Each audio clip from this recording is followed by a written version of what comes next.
අයිබෝන් අද අපි කතා කරන්නේ Google I/O 2025 ගැන. අර ප්‍රධාන දේශනේ තිබුණනේ. ඔව් හැමෝම බලන් හිටපු එක. ඒකෙදි කියුණු දේවල් ගැන ටිකක් ගැඹුරින් බලන්න යන්නේ.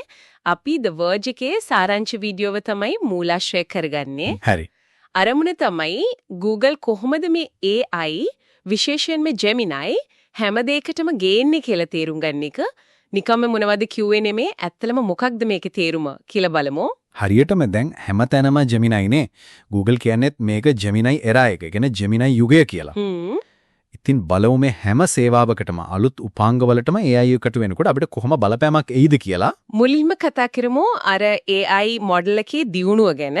අලුත් CPU එකක් ගැන කිව්වා නේද? Ironwood. ඔව් 7 වෙනි පරම්පරාව. කලින් එකට වඩා දස ගුණයක් වේගවත්ලු. දස ගුණයක් කියන්නේ Gemini වලින් වැඩ ගන්නකොට ප්‍රතිචාර හරි ඉක්මන් නැති නේද? අනිවාර්යෙන්. වේගය විතරක් නෙවෙයි Gemini Gemini 2.5 Pro Flash වගේ මාධ්‍යලෙත් අප්ඩේට් කරලා. ඒ කියන්නේ තව කාර්යක්ෂමයි, තව වේගවත් අර තර්ක කිරීමේ හැකියාව කෝඩින් ඒ ඔක්කොම දියුණුයි. thought summaries, thinking budgets කියලත් මොනවද කිව්වා? ඔව් ඒ වියදම පාලනය කරගෙන එදිනෙදා වැඩවලට AI පාවිච්චි කරන්නේ ලේසි කරන ක්‍රම. හැබැයි අර deep think mode එක ඒකනම් තවම පරිේශන මට්ටමේ. හරි. ඒතර Gemini live කියන එක නම් හරිම ඉන්ටරෙස්ටිං වගේ. කැමරාවෙන් දකින්න දේ ගැන කතා කරන්න පුළුවන් කියන්නේ. ඔව් Project Astra එකේ තාක්ෂණයෙන් තමයි එන්නේ. ඔයා දකින්න දේවල් ගැන අහන්න, ඒවා මතක තියාගන්න, කියන්න, පරිගණකේ පාලනය කරන්නත් පුළුවන්ලු නේද? හරියටම. ඒක Android iOS දෙකටම අදම නොමිලේ එනවා කිව්වා. මේමයිනේ. මේක ඇත්තටම AI එක කතා කරනවා වගේ නෙමෙයි, AI එක වැඩ කරනවා වගේ අත්දැකීමක්. ඒක තමයි ටෙක්ස්ට් වලින් එහාට ගිහින් දකින්න දේ ඇහෙන දේ එක්ක AI වැඩ කරනවා. තත්ත්වකාලීනව. හරි. ඉතින් මේ AI දියුණුවේ උඩ හැදෙන අලුත් දේවල් අර Google Beam කියන එක. 3D video calls. ඔව්. HP එක එකතු වෙලා හදන්නේ කැමරා 6කින් අරන් AI වලින් ප්‍රොසෙස් කරලා 3D ඩිස්ප්ලේ එකක පෙන්නනවා කියන්නේ. හරිම රියල් වගේ අත්දැකීමක්ලු. ඒ වගේම Google Meet වල අර real time translation භාෂා පරිවර්තනය. අන්න ඒක නම් ගොඩක් වටීවි. දැනට ඉංග්‍රීසි ස්පාඤ්ඤ විතරක් වුණත් තව භාෂා 24කට එනවා කිව්වා.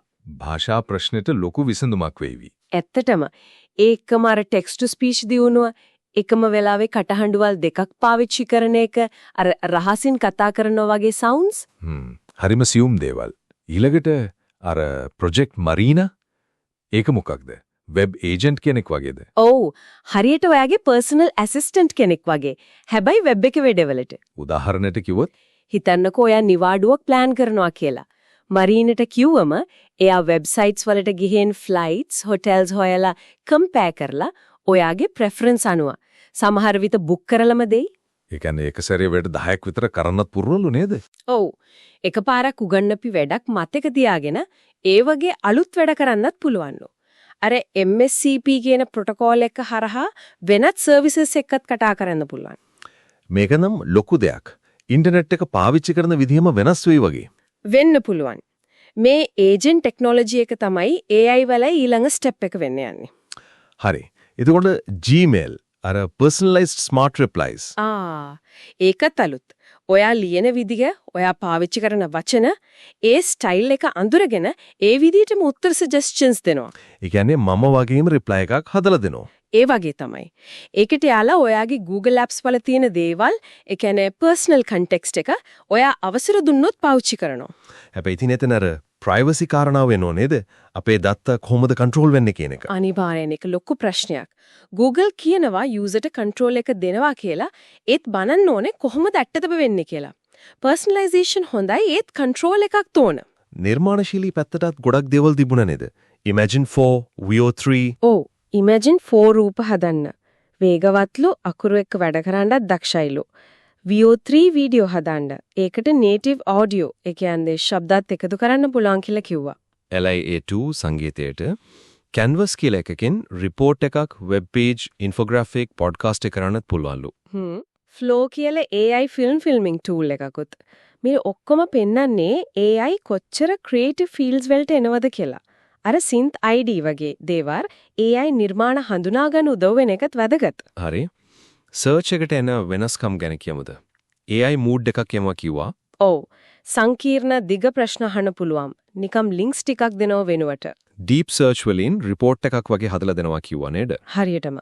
විවිධ තැන් වලින් තොරතුරු අරන් එකතු කරලා expert level report එකක් වගේ ක්‍රීඩා, ෆයිනෑන්ස් වගේ දත්ත දීලා graphs හදාගන්නත් පුළුවන්. search live කියලා එකකුත් ඒවා. ඒ කියන්නේ search එක කතා කරන්න පුළුවන්. video call එකක් වගේ. ඒ වගේ දෙයක්. visual shopping වලින් ඇඳුම් try කරන්න, agentic checkout වලින් බඩු ගන්න උදව් කරන්න, search එක නිකම්ම search engine එකක් නෙමේ interactive assistant කෙනෙක් වෙනවා. සම්පූර්ණ අත්දැකීම වෙනස් වෙනවා. ඔව්. තොරතුරු හොයනවට වඩා තොරතුරු එක්ක වැඩ කරනවා වගේ. අන්තිමට කතා කරපු Android XR platform එක Samsung Qualcomm එකක එකතු වෙලා හදන එක. ඔව් ඒක අනාගතයට ලොකු දෙයක් වේවි. headsets, glasses වලට අලුත් platform එකක්. Samsung Project Muhan headset එක එනවා කිව්වා. ඒතර glasses කියන demo එක තමයි ගොඩක් කතා වුනේ නේද? අනිවාර්යෙන් සැහැල්ලුවිලු දවසම දාගෙන ඉන්න පුළුවන්ලු. කැමරා, mic, speaker, display ඔක්කොම තියෙනවා. Gemini එක්ක කතා කරලා දකින්න දේවල් ගැන අහන්න. මතක් කිරීම ගන්න, භාෂා පරිවර්තනය. Gentle Monster, Warby Parker වගේ අය හදනවා කිව්වා. මේක තමයි ඊළඟ ලොකු දේ වෙන යන්නේ ෆෝන් එකෙන් පස්සේ. මේ Google හිතන්න විදිහ නම් මෙහෙමයි. ෆෝන් එක දිහා බලන්නේ නැතුව අවට ලෝකයේත් එක්ක ඉන්ටරැක්ට් කරම AI උදව් ගන්න පුළුවන් වෙන එක Project Astra වගේ දේවල්ුත් එක්ක මේක තවත් බලවත් වෙයි. එහෙනම් මේ ඔක්කොම එකට ගත්තම Google I/O 2025 එකේ පණිවිඩ හරිම පැහැදිලි වගේ. Gemini AI තමයි හැමදේම. ඔව් හැම සේවාවකම හැම උපාංගයකම හරර බවට AI පත් කරනවා. ඒක නිකම්ම ටූල් එකක් නෙමෙයි personalized proactive සහායකයෙක් කරන හදන්නේ. ඒජන්ට්ස්ලා XR වගේ දේවල් වලින් ඒක තවත් natural අත්දැකීමක් කරන්න යනවා. හරියටම ඉතින් අද අපි මේ කතා කරපු දේවල් එක බලනකොට ඇත්තටම හිතන්න දෙයක් තියෙනවා නුදුරු අනාගතයේදී මේ AI තාක්ෂණය ඒක ටච් නොකරන අපේ ජීවිතේ මොන කොටසක් ඉතුරු වෙයිද? ඒක නම් හොඳ ප්‍රශ්නයක්. ඒ ප්‍රශ්නේ ගැන හිතන්න ඉඩ තියලා අදට අපි නවතිමු.